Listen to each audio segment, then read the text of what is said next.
تبریک پیش کرتے ہیں اور ساتھ ساتھ امام زمانہ جل اللہ تعالی فرجہ الشریف کی خدمت میں بھی تبریک پیش کرتے ہیں۔ اللہ تبارک و تعالی نے ہم سبھی حضرات کو آج عید ضحیٰ کے موقع پر یہ فرصت ہمیں اللہ نے دی کہ اللہ کی بارگاہ میں حاضر و ناظر ہو کر ہم سبھی حضرات کو اللہ کی حمد و ثنا ادا کرنے کی اور اللہ تعالیٰ کی ذکر الہی میں مشغول رہنے کی اور اللہ تعالیٰ کی اس مہم ترین عید الاضحیٰ جو دین اسلام ہے، مبین اسلام کے اعتبار سے ایک عظیم ترین قربانی پیش اور یاد کیا جاتا ہے۔ تو ہم سبھی حضرات کو چاہیے کہ ہم محب علی ہونے کے ناطے، دوستدار اہل بیت ہونے کے ناطے ہم سبھی حضرات کو چاہیے کہ عید اضحیٰ کو جیسے ہمیں یاد ابراہیم کو منانے کا حق ہے ویسے ہی ہمیں منانے کی آج اللہ نے توفیق دی۔ یہ ہر کس ناکس کو توفیق نہیں ہوتا ہے، وتوفیق من اللہ، توفیق اللہ کی طرف سے ہوتا ہے۔ التوفیق خیر من الرفیق، توفیق ایک بہترین رفیق ہے، اس کو ہمیں ہر وقت اپنی زندگی میں توشہ اور آخرت کے لیے ذخیرہ دینے کا ایک توفیق عطا ہوئے۔ تو اللہ تبارک و تعالی قرآن کریم میں ارشاد فرما رہا ہے اور اللہ تبارک و تعالی کی خدمت میں بارگاہ الہی میں حضرت ابراہیم علیہ السلام، اللہ نے جو مردے کو زندہ کرتا ہے اس کے بارے میں ابراہیم نے اللہ کی بارگاہ میں پوچھنا چاہا، درخواست کرنا چاہا۔ وَإِذْ قَالَ إِبْرَاهِيمُ رَبِّ أَرِنِي كَيْفَ تُحْيِي الْمَوْتَى، اے پروردگار، اے پالنے والے، اے کائنات کے ہستی پہ ذرے ذرے پہ علم رکھنے والے کائنات، اے ارحم الراحمین، اے رب العالمین۔ اذ قال ابراہیم نے اللہ کی بارگاہ میں رب ارنی کیف تحیی الموتى، اے پروردگار آپ مردے کو کیسے زندہ کرتا ہے، آپ مردے کو کیسے حیات بخشتا ہے، آپ مردے کو کیسے جلاتا ہے، میں آپ کے اس کے بارے میں سوال کرنا چاہتا ہوں۔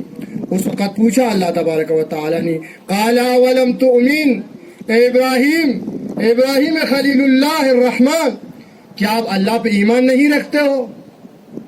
تو جب یہ بات کہا، قال بلا، اے پروردگار، اے پالنے والے، میں اللہ پہ ایمان تو رکھتا ہوں، مگر آپ مردے کو کیسے جلا دیتا ہے، مردے کو کیسے زندہ کیا جاتا ہے، کیسے حیات بخشا جاتا ہے، اس کے بارے میں مطمئن ہونا چاہ رہا ہوں، میں یقینی کرنا چاہ رہا ہوں کیسے جلا دیتا ہے۔ تو وَلَٰكِن لِيَطْمَئِنَّ قَلْبِي، تاکہ میں ابراہیم کے دل میں یہ یقین اور یہ بھروسہ من ہو جائے کہ اللہ کیسے مردے کو زندہ کیا جاتا ہے۔ قال فخذ، یا ابراہیم، اللہ اگر آپ اپنی آنکھوں سے دیکھنا چاہ رہے ہو، قال فخذ اربعۃ من الطیر، 4 پرندے کو آپ پکڑ کے لائیے، فصرهن الیک، پھر اس کے بعد آپ اس کو آپ کی طرح اپنی طرف بلا لیجیے، ثم اجعل كل جبل منهن جزءا ثم یاتینک سعیا، اس 4 پرندے کو آپ ٹکا ٹکا کر لیجئے، ٹکڑا ٹکڑا کر لیجئے، ریزہ ریزہ کر لیجئے، کئی حصوں میں آپ بانٹ لیجئے، اس کے وقت آپ اس پہاڑ سے بلا لیجئے، تو وہ جلد ہی فوراً اس نے الہی سے وہ زندہ ہو کر آپ کے سامنے پیش ہوں گے۔ اس طرح سے یعنی بتایا۔ واقعاً اگر ہم دیکھا جائیں تو اللہ تعالیٰ میں یہ سب اس نے الہی سے زندہ ہونے کا یہ کرشمہ، یہ قوت، یہ توانائی، یہ پاور پورا اللہ تعالیٰ میں پایا جاتا ہے۔ کون سا اللہ؟ وَعَلَمْ أَنَّ اللَّهَ عَزِيزٌ حَكِيمٌ، بے شک اللہ تبارک و تعالیٰ عزیز ہے اور حکمت دینے والا ہے، قدرت کے مالک ہے، تو اللہ یہ سبھی کام کر سکتے تھے خداوند متعال۔ اب عزیزان گرامی، اس آیات کریمہ سے ہمیں کیا مل پا رہا ہے، ہمیں کیا درس مل پا رہا ہے، ہمیں کیا عبرت ہو پا رہا ہے؟ اگر ہم دیکھا جائے کوئی انسان اللہ کی اگر اس قدرت کی طرف دیکھنا چاہ رہے ہو تو دنیا میں ہمیں بہت سے قدرت، بہت سے چیزیں ہمیں دیکھنے کو مل رہا ہے۔ انسان کو مطمئن کرنا ہے تو حضرت ابراہیم علیہ السلام کو اس طرح سے مطمئن کر لیا، 4 پرندے کے ذریعے سے، جو مردہ تھا پھر اس کے ان کو زندہ کر لیا، حیات بخشا۔ تو اللہ میں یہ قدرت اپنی امامت میں، ذریت میں اس طرح سے حضرت ابراہیم جیسے خلیل اللہ کو قرار دیا گیا تھا۔ ظالمین کو آج تک قرآن نے بھی کہہ رہا ہے ہم ظالمین کو کوئی امامت کی سپرد نہیں کریں گے۔ عزیزان گرامی، بس آپ لوگوں کو زیادہ وقت نہ لیتے ہوئے مختصر جناب اسماعیل اور ابراہیم کی اس حکایت کو، اس داستان کو، اس حکایت کو پیش کرنا چاہ رہا ہوں۔ حضرت ابراہیم علیہ السلام کی قربانی خداوند متعال کی بارگاہ میں پیش کیے جانے والے بڑی سب سے مہم ترین قربانی ہے۔ حضرت ابراہیم نے خواب میں اپنے بیٹے کو ذبح کرتے ہوئے دیکھا۔ کس طرح دیکھا؟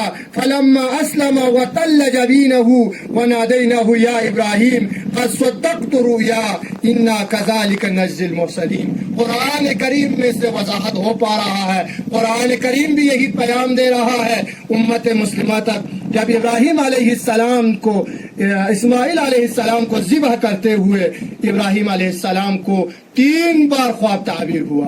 جب پہلے دن ابراہیم علیہ السلام کو یہ خواب دیکھا تو ابراہیم علیہ السلام نے اسماعیل کو ذبح کرنے کا کوئی اقدام نہیں اٹھایا۔ جب دوسری مرحلہ بعینہ وہی خواب اور دیکھا تو بھی جناب ابراہیم علیہ السلام نے قدم نہیں اٹھایا۔